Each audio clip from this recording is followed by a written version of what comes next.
और बहुत सफ़र करके आप यहाँ पहुँचे हैं धुंध में।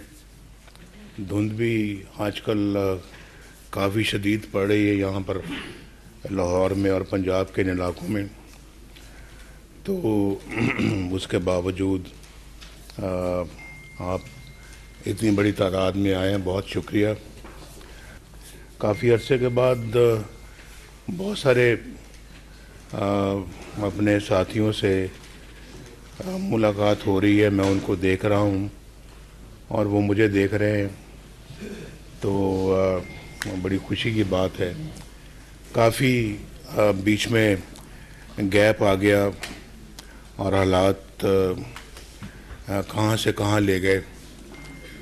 तो पहले भी अपना सुबह में वज़ीर-ए-आज़म था और शाम को रात को मैं हाईजैकर बन गया 1999 में।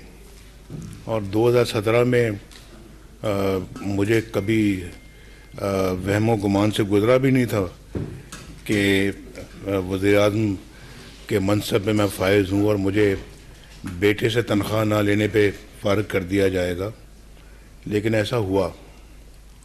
और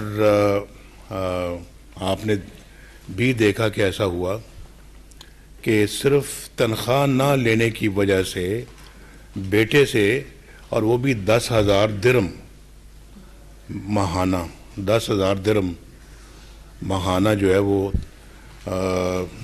उस वक्त एक दिरहम मेरा ख्याल है कि होता होगा कोई शायद 10 रुपए का, क्योंकि मुझे अच्छी तरह याद है जब मैं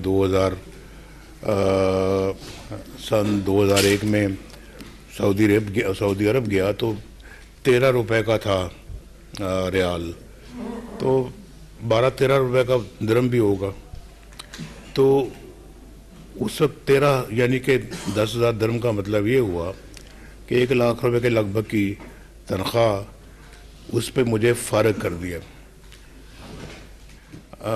और वो भी ब्लैक लॉ डिक्शनरी देखने के बाद, क्योंकि पाकिस्तान के कानून में उसके लिए कोई गुंजाइश नहीं थी।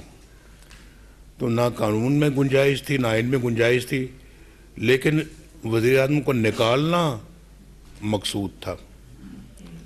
सिर्फ ये था मकसद कि जी वज़ीर-ए-आज़म को फ़ारिग किया जाए, क्योंकि एक सेलेक्टेड बंदे को लेकर आना था। तो उस वक्त 2017 में पाकिस्तान खुशहाल था, बिजली भी आ रही थी, लोड शेडिंग भी ख़त्म हो चुकी थी, ऑयल पेट्रोल बहुत सस्ता था और रुपया मजबूत था। पाकिस्तान में सी पैक आ रहा था, मुल्क एक एटमी क़ुव्वत बन चुका था और दिफाई लिहाज से भी पाकिस्तान मजबूत था, इक़्तिसादी लिहाज से भी पाकिस्तान मजबूत था, सियासी लिहाज से भी पाकिस्तान मजबूत था।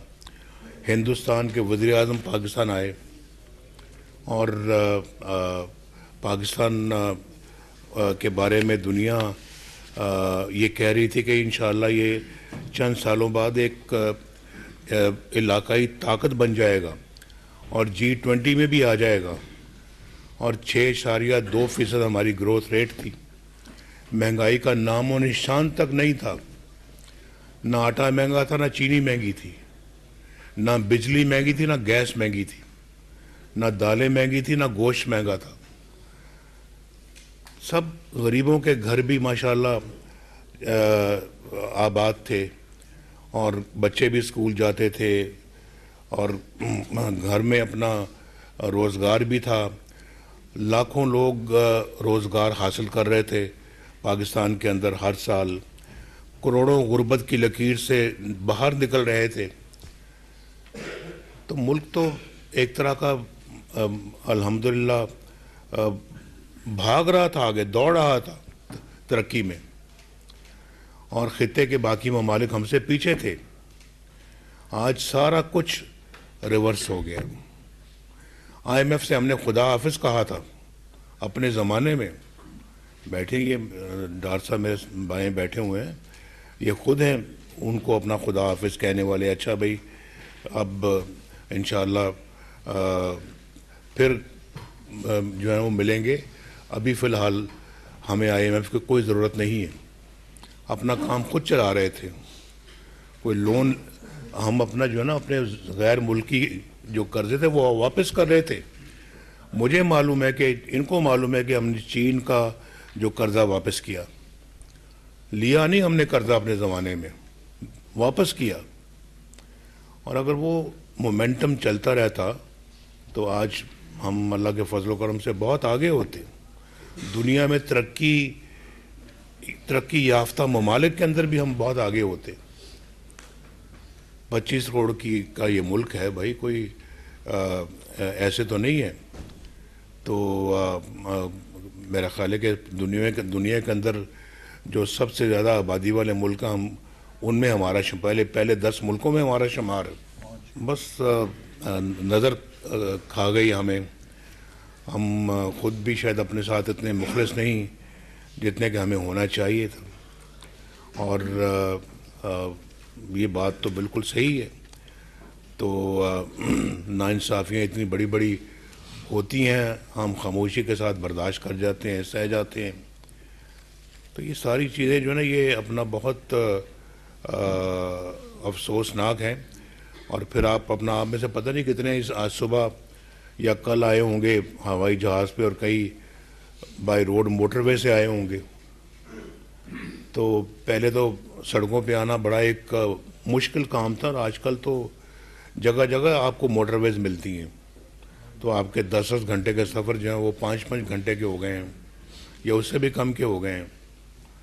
अभी हमें आप ये बताएं कि हम अगर वहाँ से पेशावर से सखर तक हमने जो है वो मोटरवे बना दी, तो सखर से आगे हैदराबाद क्यों नहीं बनाई? एक सवाल का जवाब है जो मुझे पिछली हुकूमत से पूछना है। जो 2018 में हमें आरटीएस बंद करवा के जो हुकूमत लाई गई थी, क्या वो एक मोटरवे भी नहीं बना सकी जो कि सखर से हैदराबाद?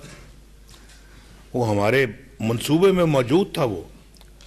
और अगर हमारी हुकूमत ना तोड़ी जाती तो 2020 में मोटरवे तैयार हो जाती। इसी तरह की 6 lane right from Islamabad, from Peshawar to Hyderabad. तो ये किस चीज़ ने हमें इससे रोका? मुझे बताएं ना। हम तो खैर अल्लाह के फजल करम से मोटरवे भी बनाने वाले हैं, बिजली के कारखाने भी हमने लगाए हैं, हमने डैम भी बनाए हैं, हमने बलूचिस्तान की हाईवेज़ को और सड़कों को बनाया है, हमने सिंध में बनाया है, हमने हज़ारा मोटरवे बनाई है, हमने लवारी टनल चित्राल में जाके 50 अरब रुपए खर्च करके हमने टनल बनाई है, हमने पुराने कराची के अंदर ग्रीन लाइन बनाई है, ये पंजाब में मेट्रो बस बनाई है, शहबाज साहब ने खुद बनवाई है, ये लाहौर के अंदर इन्होंने ऑरेंज लाइन बनाई है। भाई कराची में क्या अमर माने है कि कराची के अंदर ये तरक्की के काम क्यों नहीं हुए? एक पीने का पानी का मंसूबा भी जो है ना वो भी मुकम्मल नहीं हुआ वहाँ पे। हमने जो ग्रीन लाइन लगाई है वो ग्रीन लाइन सब कुछ तैयार हो गया, लेकिन जो बसें थी वो नहीं आई बहुत अरसे तक। तो ये तो भाई, और फिर किसने कराची में अमन कायम किया? दहशत गर्दी को ख़त्म किया।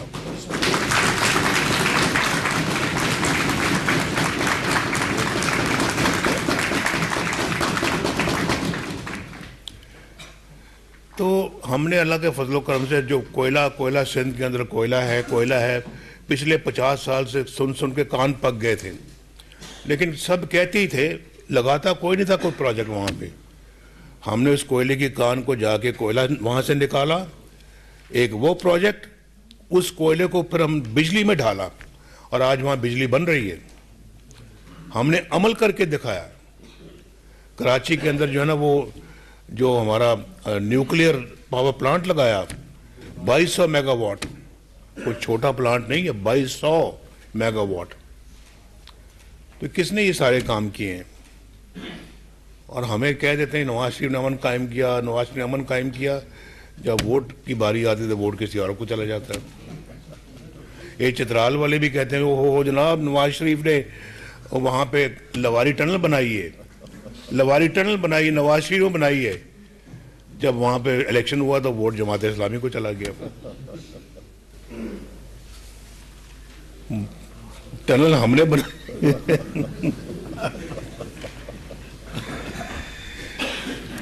टनल हमने बनाई है, तो वोट किसी और को जा रहा है। तो मैंने चित्राल वालों से कहा, मैं आपसे पूछूंगा मैं कि आप अपना इस तरह के काम करते हैं, टनल मुझसे बनवाते हैं, वोट किसी और को दे देते हैं, तो ये तो बहुत बुरी बात है। तो अमन कराची में कायम हम करें और वोट जाए किसी और को, यार ये तो कोई बात तो नहीं है। कराची वालों ज़रा गिरेबान में झांक के देखो, अपने देखो तो सही ज़रा थोड़ा सा, ये तो अच्छी बात नहीं है। और हमने पूरा पूरा खुलूस के साथ, मेहनत के साथ हमने काम किया। और मेरे अभी जहन में है मंसूबा, कराची से हैदराबाद जो इस वक्त हमने नेशनल हाईवे को मोटरवे में बना दिया है, मेरी नज़र में मोटरवे नहीं है वो। शहबाज साहब सुन रहे हैं ये बात, बाकी भी दाएं बाएं सुन रहे हैं, अभी से मैं इनको सुना रहा हूँ ताकि पैसे तैयार रखें। तो भाई हम तो तरक्की वाले लोग हैं, काम करने वाले लोग हैं, हम गरीबों की माशाल्लाह दुख दर्द बांटने वाले लोग हैं।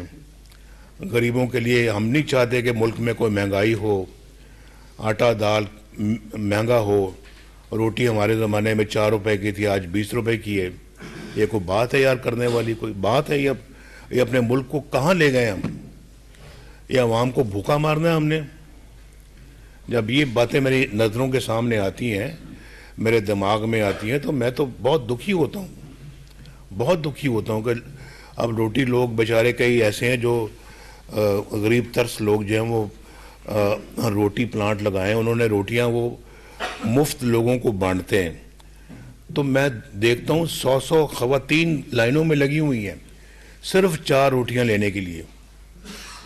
ये हमने अपने मुल्क का हाल कर दिया है।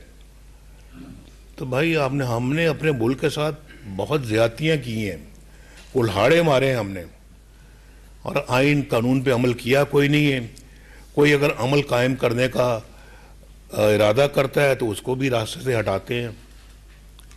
हमने तो आइन कानून को कभी नहीं तोड़ा। अब मेरे ऊपर कोई इल्ज़ाम नहीं है कि मैंने कभी अपने कानून को तोड़ा हो, अपने आइन को तोड़ा हो, या पाकिस्तान के ख़िलाफ़ मैंने कोई काम किया हो, पाकिस्तान के मफाद के ख़िलाफ़ काम किया हो। हमने हमेशा इनकी पासदारी की है और आइन की रखवाली की है, और जो उसे हटे हैं उसका नोटिस लिया है, जिसकी वजह से फिर सारा हमला हमारे ऊपर ही हो जाता है, तो उसकी सज़ा फिर हमें भुगतनी पड़ती है। हुकूमत से ज़्यादा तो मैं इतने साल में हुकूमत नहीं में रहा जितने साल मैं मुल्क बदरी में रहा हूँ। जितना वक्त मैंने जेलों में गुजारा है, झूठे मुकदमात में गुजारा है, वो मुकदमे देख के उनका क्या हशर हुआ है। हाई कोर्ट ने उनको 2-3 पेशियों में निकाल के बाहर मारा है कि इसमें तो है ही कुछ नहीं भाई, क्यों सजा दी नवाज शरीफ को? मुझे ज़रा बताएं ना जी। ये सब आखिर एक वज़ीर, मैं कोई अल्लाह माफ़ करे कोई क्रिमिनल रिकॉर्ड मेरा नहीं है, मैं मुल्क का वज़ीर आज़म था, वहाँ उस ओहदे से हटा के आपने मुझे जेल में डाला, झूठे मुकदमे किए और 150-150 पेशियाँ भुगती मैंने, साथ ये भी, इसने भी, मरीम ने भी। हम कौन से, हम में से मेरे भाई इसके भी झूठे मुकदमे बने, ये जो बैठे हैं इस पे झूठे मुकदमे बने, दाएं बाएं सब बैठे हुए हैं। वो देखकर राना सनाउल्लाह साहब के ऊपर तो पर्चा बना दिया हेरोइन का, स्मगलिंग का। तो इतना झूठा पर्चा यार, खुदा का खौफ करो भाई, कि गाड़ी से निकली है, हेरोइन निकली है, कहाँ सबूत उसका? वो भी जज ने उठा के उसको भी बाहर फेंका मुकदमे को। मुकदमा बनाना है कोई, ये तो ना बनाओ ना कि हम भैंस चोरी करने वाले तो हम नजर नहीं आते, भैंस चोरी का मुकदमा हमारे खिलाफ बन रहा है। हम तो वो कभी ना भैंस चुराई है ना कभी हमने सोचा उसके बारे में। इनको भी हेरोइन का मुकदमा डाल दिया बेचारे के ऊपर। बहरहाल जी, मैं आप सबका बड़ा मशकूर हूँ